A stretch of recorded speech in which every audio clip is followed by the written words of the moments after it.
Hi friends, welcome to Devathi vlogs.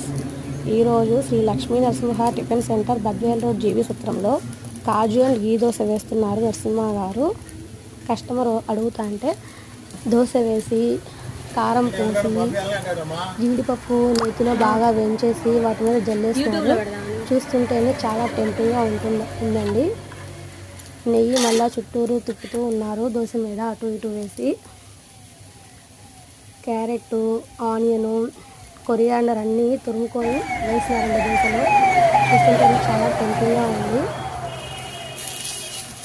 చాలా బాగుంది, క్రిస్పీగా ఉంది.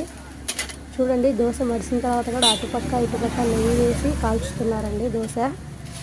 అందుకే అది అంత టేస్ట్గా ఉంటుంది దోశ.